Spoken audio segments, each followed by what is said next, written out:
Welcome, Greek U Nation, to episode number 622 of the Fraternity Foodie Podcast. I'm your host, Dr. Mike Ayalon, CEO of Greek University. I'm a speaker and an author. Our ninth book just came out. It's called From Letters to Leaders, The Legacy of Service. It just came out this week. So go and pick up that book on Amazon today. And we call these episodes the Fraternity Foodie Podcast because there is nothing like great food to bring college students together. Fun fact, people love seeing me on stage and they think that I'm speaking 24 by 7. But the reality is 95% of my job is actually sales and marketing.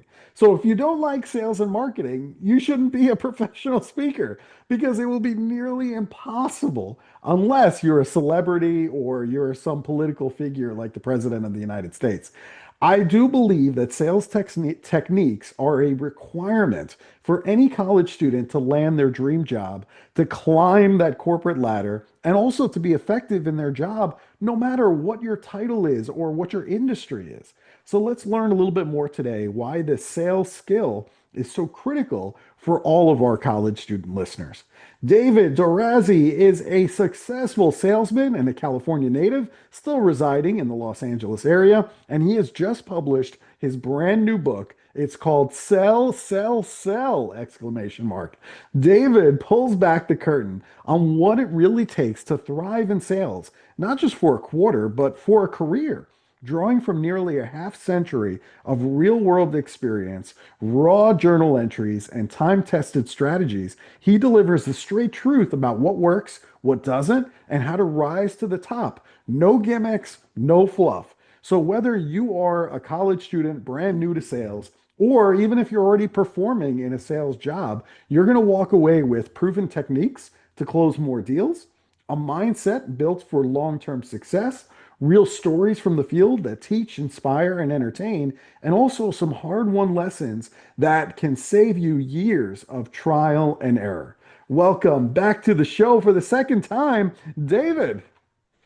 Thanks a lot, Michael. It feels great to be here. It is I'm fantastic to excited. have you back on the show. And, as soon as I saw that new book that came out, I said, man, I got to get David back on the show because I think that this new book is just perfectly positioned for college students that are entering the job market. Many of them are entering into a sales position, or, they're going to need those sales skills. So I'm really happy that you're on the show today. And this new book, Sell, Sell, Sell, is packed with real stories, grit, lessons that you learned for almost 50 years. So, why do you believe that sales is the single best career path for a college graduate today? I think it's one of the best sales paths for a college graduate today because what other job can you have in this world with an unlimited income potential other than being a salesman?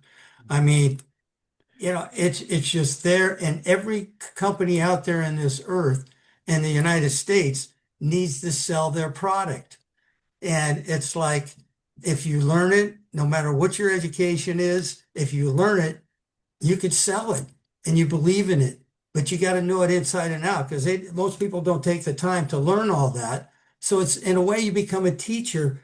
And where else can you meet all these new people per day on a regular job? And it's challenging, but it's in the end, you're creating with your end in mind, just like Stephen Covey said. In other words, if you love it and learn it, you make a lot of money. Yeah, well, that is absolutely for sure that if you know how to sell, you will do very well in life. But there are people who are listening right now to you and they're saying, there's no way. They're saying, I'm a biology major. I'm never going to use sales. Or they might say to themselves, sales seems kind of slimy to me. I don't really want to get into that line of work. But you believe that everybody is a salesperson, even if they don't realize it. So, for a student who's listening right now who doesn't see themselves in sales at all, where is selling already showing up in their daily life? That's a great question. Well, stop and think about it. In your family life, okay, if you're in a dorm and you got all your other guys or girls in the dorm, I mean, you're trying to figure out what to eat, what to watch, what movie, to see. I mean, these are things that you're going to have to deal with in everyday life. If you're a professor, you need to talk a professor into extending the time that before you need that final project in, or trying to convince him of the project you want to do, why it's so important. I mean, you got to look at everyday life. Every hour of the day you're awake, you're dealing with selling somebody. And it could be your partner, it could be your wife, your girlfriend. It happens every day, and people don't realize if you get good at it, it makes a lot of life a lot less stressful. I think you're absolutely right. I think those Yeah. skills are so needed. Interestingly enough, a lot of people don't know this about me, but there's a company out there called Southwestern where I was selling books door to door out in California. I lived in New York. They sent me all the way to California to sell books door to door. That experience of selling books door to door, the rejection rate was 90 to 95%. But if you can get over that, we made so much money as college students, you have no idea. But it's the rejection. That's why people don't go into it. That's right.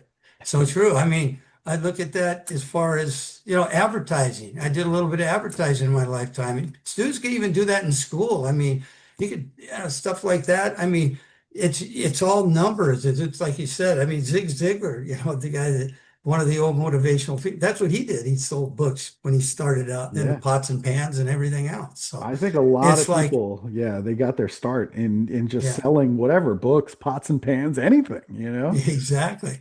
I'm wondering, I mean, you know, as a salesperson, I'm sure you've heard the word no many times as a salesperson, right? I don't think that that's Right. new to you, but it doesn't bother you. And so I'm No. wondering, how can young college students, how can they reframe rejection as just part of the process? Part of the process, I think no is just a step to yes. And it's like, for me, it's like when people say no, I just keep, then you start listening more and more, and you realize it really isn't a complete no because there's little windows of opportunity that could change their mind, his or her mind in a minute.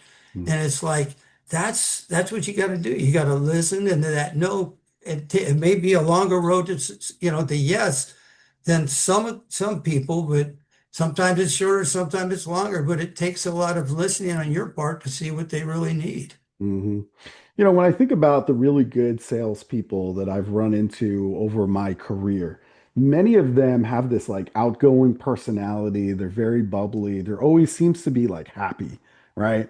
So I'm Right. wondering what role does attitude play in landing your first job or, making that first sale? And how can students cultivate that contagious positive energy that you talk about in the book? Well, I think what it is, it's actually contagious, that positive attitude. And, in this earth, I mean, do you see many people that are walking with their head down, go anywhere in life? I mean, you got to look up and realize what your God-given talent, and it's inside you. And I think, for example, yeah, when I got my first job, I mean, persistence, you go in there and they realize that this person's going to be somebody that's going to work hard for me. Mm, It's like it's kind of you just gotta wake up and be thankful for every day and say, what can I offer everybody? What I can offer somebody that's going to be valuable. mm, And it's just I've always been, I share it with the positive people. I hang around with positive people, and it's like it's contagious. Like I said, people you feel that, mm. and you follow up with people, and it's professional. And even no matter what age, I was 16 at that time when I got my first big job, and I just kept going every week. Even though he said come every 2 weeks, but you got to bring things that are memorable you talked about, and make them realize, that you listen and they listen. Mhm. Then you end up forming a relationship, and that's what it's all about. Yeah. I mean, even before I was selling books door to door, I was a newspaper salesman. So I was selling newspapers around the block and delivering them, even in the wintertime and the snow, the whole thing. And then I started my own lawn cutting or, whatever, just mowing lawns basically in the neighborhood. And so, convincing somebody to go with me versus their professional landscaper. Here I'm a kid who's like 16 years old and I have a lawnmower and some gas in the lawnmower, right? That's what I had. Those are the tools. But yeah, I mean, I think, my attitude really played a huge role in terms of getting those businesses off the ground. And I think that that'll work for anybody who's listening. Oh, I agree. And everything you talked about, I've done all that. That's how I started. I mean, as a paper boy, as mowing lawns, and I mean and then you're used to moving forward every day, and you realize the value of money.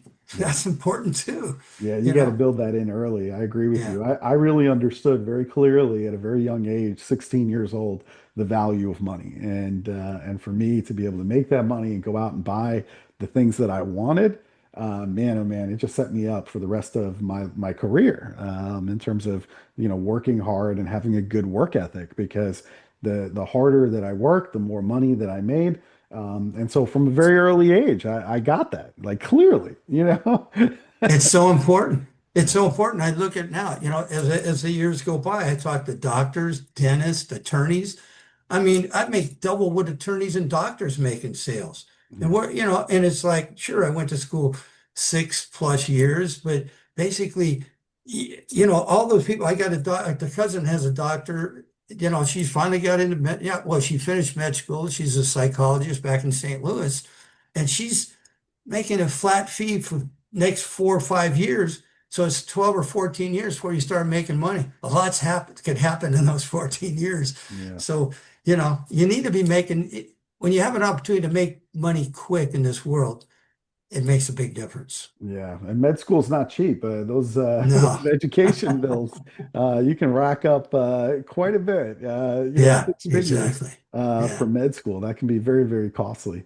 for I'm sure. wondering, about networking, because you know that once you're networking and you're trying to find a really good job, let's say, and you're meeting with the CEO of a company. For a college student, that could be very intimidating. Okay.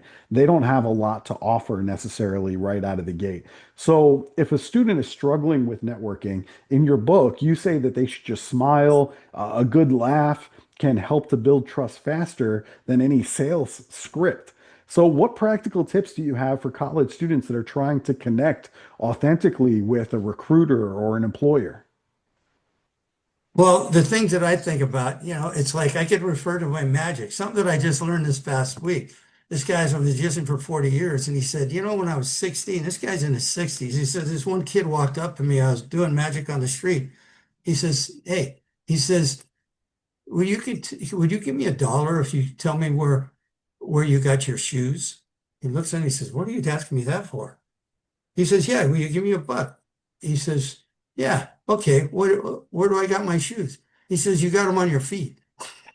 That's a good one. I got to And remember that. it's like, I thought about that, but in magic, selling, if it's humor, if it's something you saw on the paper that day, you want to joke about, but they need to realize that you're not stiff and you just got to be yourself, and you gotta listen twice as much as, you talk, because it's like all I got to say is you got to just be humorous and relax. Yeah. And that's the big thing you got to do when you interview with these CEOs. They get up in the morning, put their pants on or whatever, just like you do. And Mhm. that's the way I feel in life, and in my sales life, I deal with all these high-tech people, these other people that are just day-to-day workers. They're all the same. They're all human beings. So you just got to get the mindset when you're being interviewed with these CEOs. They're no different than you are. They got all the problems you have in the morning, in the afternoon, with your family at night, or your friends. It's like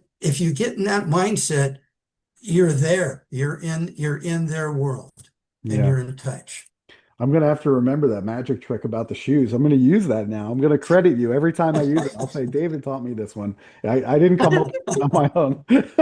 I love that. Yeah, I mean, it's totally off the wall, It's And he totally said off he's the even, wall, but like yeah. that instantly gets you a connection with that person because you're both Well, laughing, right? he even talked about he got into restaurants that way. He says, I want a table of four. He says, well, you're 3 people. And then he goes up and a minute later, he says the same thing. He says, Yeah, well. I can tell you where you got your shoes. And all of a sudden he gets the table for four. She laughed.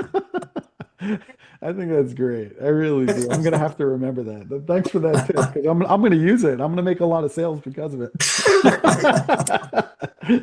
Now, Awesome. Hey, like I said, it's gold. You know, if you know how to sell, it's gold. it It's like is. a block of gold you got in your hand that nobody else has. And you Yeah. get better and better the more you do it. Yeah, I 100% agree with you. Like, Yeah. once you know how to make that connection with somebody and break down those barriers, and you're laughing with that person instantly, I'm telling you, that is a license to print money.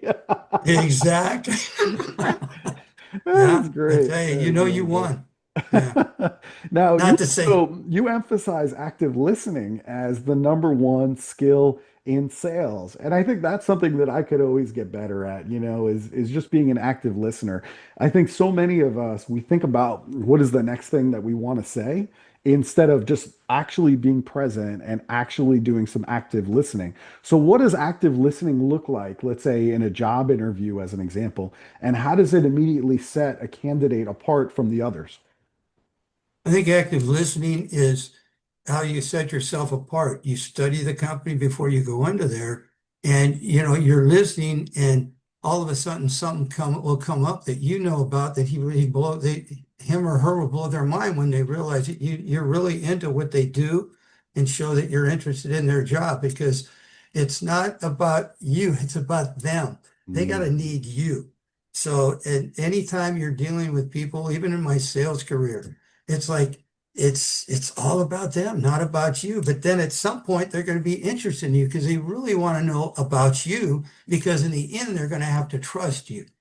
So that's what I'd say. I mean, listening is so critical. I mean, I've been on jobs and I just sit, and I've been on jobs with two salespeople together, and then somebody will jump in too early, and it's like, wait a minute, they're not bothered with that. Let's find out what their problem is, because a lot of people just talk to talk. They want to get you out of their office and talk to somebody else because you're the stranger. But you kind of realize that if they like you, you're not going to be a stranger because you actually close the first step of sales, the mhm, intro part. mhm. Yeah, that's really important. I like everything that you're talking about, that it's all about them, not about you. I think college students all too often they want to talk about themselves and why they're so great, right? I'm a Right. 4.0 student, all of these great things, but they're not thinking about what the other person wants. It's always about the other person. And so if you find out where they're struggling, what are their pain points, then you can show how your experience can help them to solve their pain points. But it's all about them. It's not about you Yeah, at all. That's the trick. And it's kind of counterintuitive. You think that you have to talk about how great you are in order to get hired, but it's really about the other person. And exactly. if you can understand that, you're going to go much, much further in life. And you mentioned this a little bit before, but your first big job came from following up every single week until the manager hired you. And I think that is such an important lesson because today's college students or recent grads, they're applying for hundreds of jobs online, and many of them are not hearing anything back at all when they apply online. I'm talking about hundreds, if not thousands, of applications. So, in your opinion, what does excellent follow-up look like for those students who are trying to land a dream job or a dream internship? Well, I think what's critical, I mean, I could go back to to my career. Okay, when I graduated from my 4-year degree as a pre-dental student, I was trying to get in dental school, right? So for 5 straight years, I was an alternate. As I look back now, sure, back then, maybe I didn't realize my career was going to be a salesman and a very successful one. But see if there's any way you can differentiate yourself to get in front of them or, you know, create something that they might outside the box that they never even thought about. Maybe it's about their company. Maybe it's about, some ideas you have. In other words, you got to differentiate yourself and make yourself different than all those other applicants because, the other applicants, just the average person is just an average person, day-to-day person, but they want excellence and you got to differentiate yourself. It's like, if you get in front of them, it's humor, it's laughter, it's a connection that AI can't do, that you can't do just online. Basically, I think it's the personal touch. If there's anything personal you could figure out about these people that you're interviewing with, they might not necessarily put it on the interview, but if they turn you down the first time, stay with it and, just keep following up, maybe every couple of weeks. And you never know when that window will come.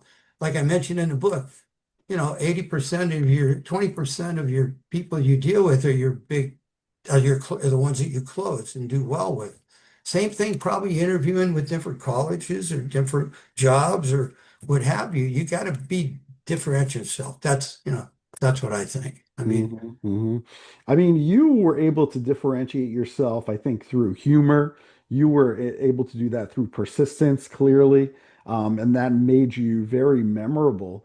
Are there any other ways that you can think of that you could differentiate yourself?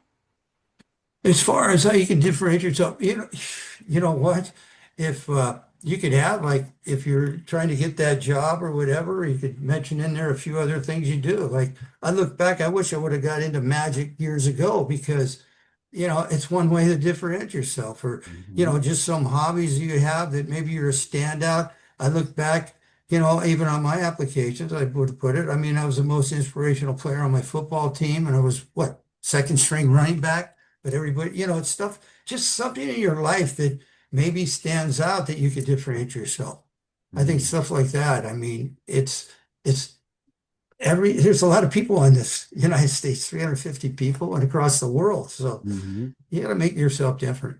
Yeah, I think the magic is an interesting one. If you think about, like, let's say just a cocktail party, right? I mean, the person who's Right. doing magic, immediately everyone's going to crowd around and be like, I got to see this trick, right? Yeah, So that's exactly. one way to differentiate yourself. Maybe that's what our college students need to do. They all need to go and get magic lessons and come up with one trick that you can pull off in an interview that's going to make you just stand out from like all of these mundane interviews that this person is going through throughout an entire day. Exactly. I mean, I was trained by Mark Wilson. He was a big time magician throughout the world for and I mean, he talked about when he was in college, that's what he was a magician and going to these dorm parties and stuff, and everybody just flipped out. But I mean, stuff like that, you gotta do something different. I've always tried to do so many different things in my lifetime, and they always come in handy. I mean, if you're a golfer and the guy's a golfer, and if you go interview, if you get to see him, the old story is see what's on their walls and stuff like that. And I Hmm. interviewed one person, they says, I don't like people to do that. But I mean, hey, you got to get to them somehow, you know. Yeah. I That's a good think, point, just to kind of look around their office and see what's hanging on the walls, see like is there a frame on their desk with their family, right? So like there's right, certain things that you can pick up if you're in that interview situation in their office about what their hobbies are, what their family life is like, and then you start talking about things you have in common, right? So if you're both exactly, golfers, that's a perfect thing. Maybe you both like to travel and you see a picture of a photo in Hawaii, right? And you're like, hey, I've been to right, Hawaii. What did you think? So anything like that where you can find some commonality, that's a great right. way to break the ice, right? Exactly. But Yeah. these, like you said, a lot of people just online. I mean, I got kids that they send out all these applications. I mean, I tell you, my goal would be based upon, like I said, when I was an alternate twice for two dental schools. I look back, I would have demanded an interview. But Yeah. you're so busy at that time. I just got married. And it was just like, I didn't even think about that. We needed money. So, but think about how you could follow up or just something. Maybe you see an article that you relates to the company and send it to them. Just something that I used to bring in articles of sports and they say, hey man, did you see this? And if you keep up on the news every day, that's the in-person thing. But yeah, you could send them an article. They got a mailbox, Yeah. right? Yeah, I think an article is a great one. If you really do study on the company that you're trying to get hired with, and you find an article about a competitor of theirs, or an article that somehow relates to their industry that gives you unique insight into how you can apply that to make more sales for this company, any CEO is going to be open to that. I mean, they want to That's hear right. your opinion too, because sometimes the CEO is inside the fishbowl, as they say, right? Right. And they're always looking for outside opinions, and somebody from the outside doesn't see everything in the fishbowl, and so that unique perspective helps that CEO. Exactly. And one of the complaints in the sales, in all these years I've been selling, all the salesmen used to get together and say, hey man, that guy just sits in the office all day. He don't know what's going on, but it roots in the same thing you're talking about. You Yeah. could have the big CEO of the company, like even the guy from Starbucks right now, that Tom Steyer. I mean, look at, he's shutting down a lot of his Starbucks right now because they didn't stay in touch with what's going on. So Right. just think about it. If you have some idea for some big company to make all this extra money, hey, you might not get a penny for it, but you might get a job. Who You might get a knows? job, absolutely. I also think about that Cracker Barrel CEO where they changed the logo of Oh, Cracker Barrel. I mean, yeah, you gotta know your customer, right? Like you can't yeah. make a decision like that as the CEO of Cracker Barrel and not understand who your customer is and what's important to them, And so if you're going to change everything and go modern in Cracker Barrel, like that's completely the wrong direction, right? But you got to know your Exactly. customers. Exactly. For sure. Yeah, you got to sit down with those customers and know what makes them tick and what they like.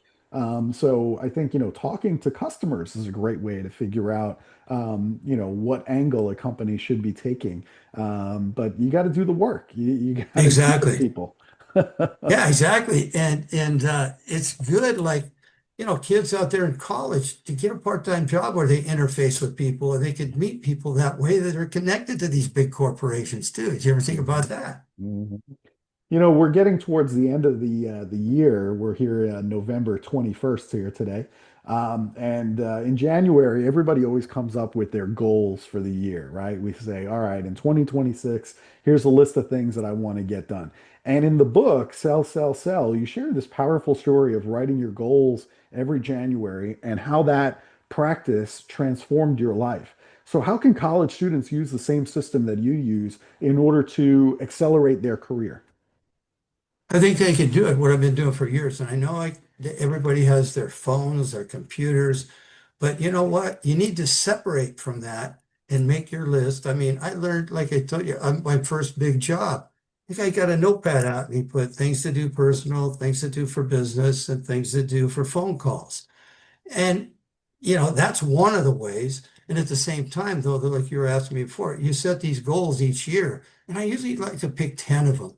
And it's like, and I look at it, and sometimes you could post it on the wall. You could, and at the end of the year, you look and you actually touch them each week.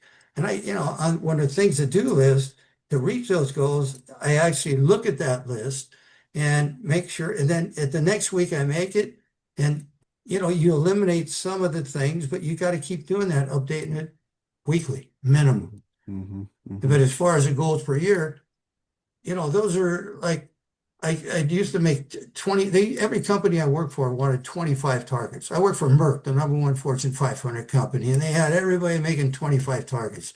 They're not real. I mean, I sat there and everybody, oh yeah, just writing down everything. They're not real. I have a hard time. I went up to my boss that time and I said, I can't make 25. I can't guarantee you I'm going to hit all these people. You out of your mind?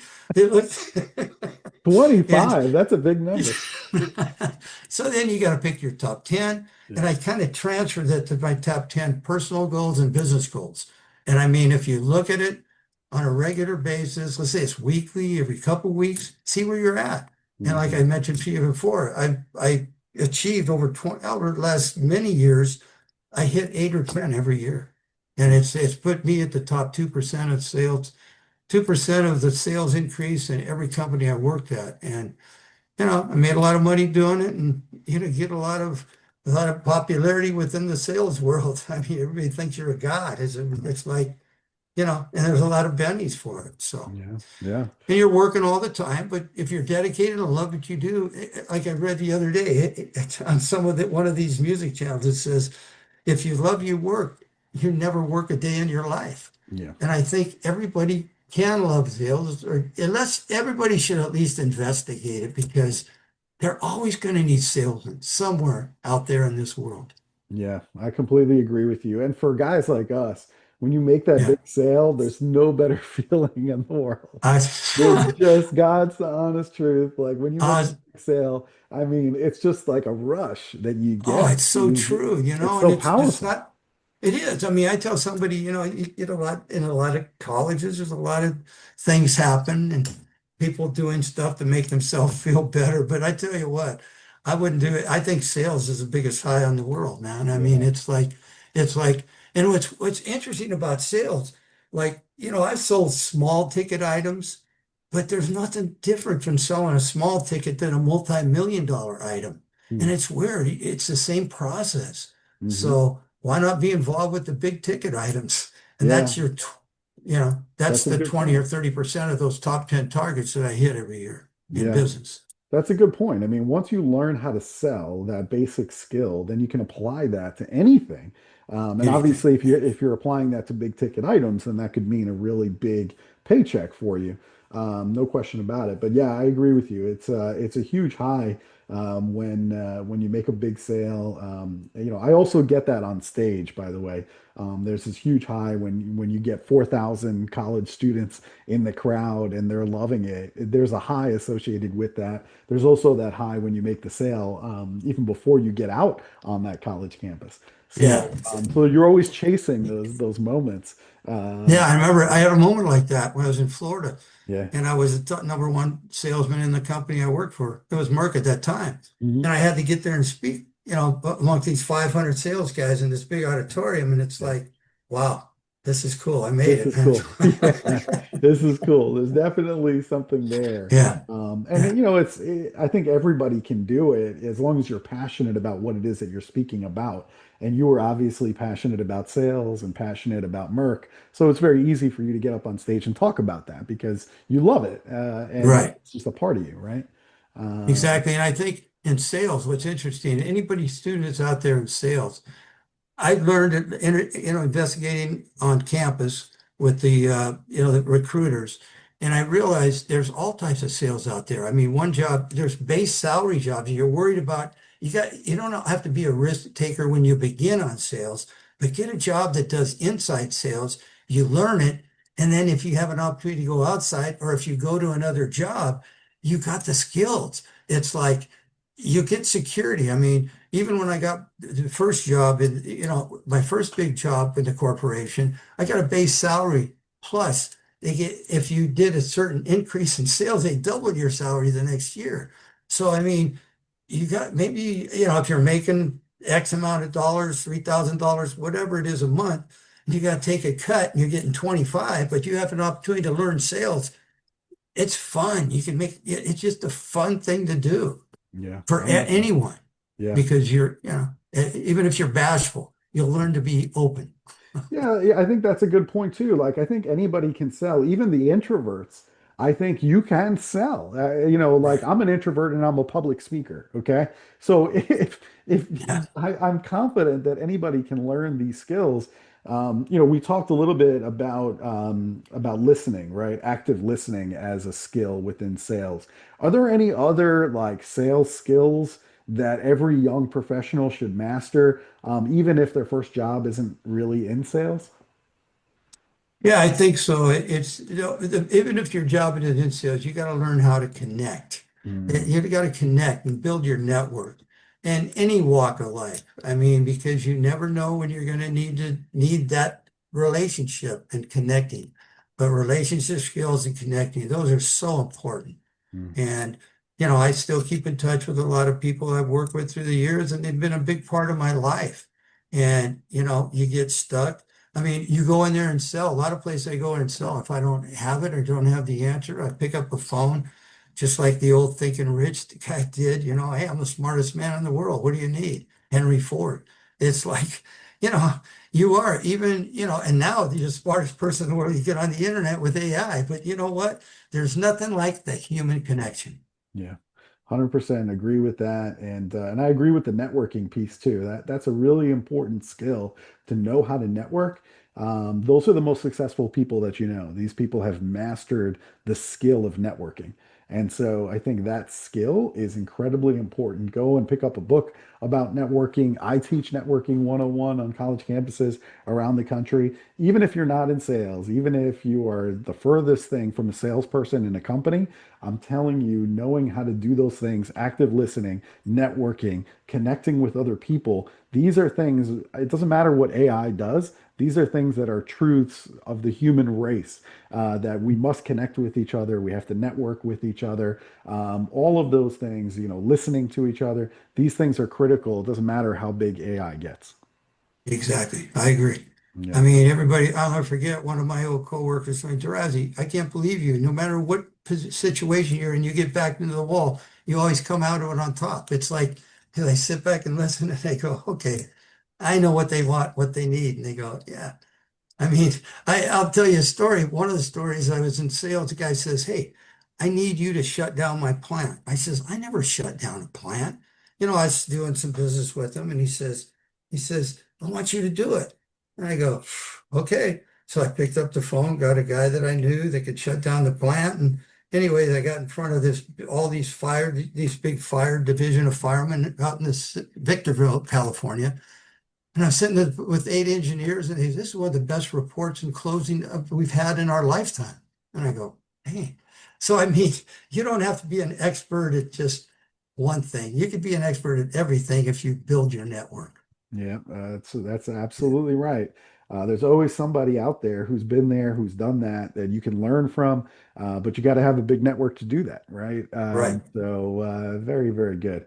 All right, well, listen, this has been really fun. I love the new book. It's called Sell, Sell, Sell! Exclamation mark. David Durazi, where can our listeners go in order to connect with you and then buy this book? Yeah, where you connect with me is real simple. Sellbook.com. It's real easy. It's a little golden something you could have in your lifetime that I guarantee that it'll make a difference in your life, whatever you do in sales or whatever walk or position you take in life, and get that great job out of college and just take your wings and go with it and always refer back to it because it'll make a difference in your life. It has with me, and I tried to share that with everyone in the store in the book. David, I'm so impressed that you're sharing all this valuable gold information. You're not keeping it to yourself. You're sharing it with the college students to show them how to build a lifetime of sales and a lifetime of success in their careers. So I really appreciate that. Hopefully, all of our college student listeners are going to go to the website. It's sellsellsellbook.com. Go to the website, buy the book. As a college student, I'm telling you, you will get some great material out of it to help move your career forward. So thank you, David. And all right, for the people that don't have time to pick up a book, if they're jogging out there, there's audio of it too. So, hey, it's a fun listen to. I just listened to it for many times just a couple days ago, and I still get excited because it does tell the facts and what you need to do to succeed in life and succeed in sales.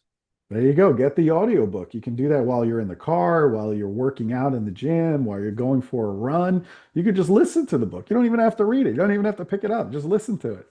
That's it. This is great stuff, David. Very, very nice. Great job. I appreciate you coming on the show. And to our listeners, if you enjoyed this conversation with David Durazi, I want you to like it and I want you to share it with other college students that also need those sales skills. Thanks so much for joining us. We'll see you on the next episode of the Fraternity Foodie Podcast. Bye for now. Thanks a lot.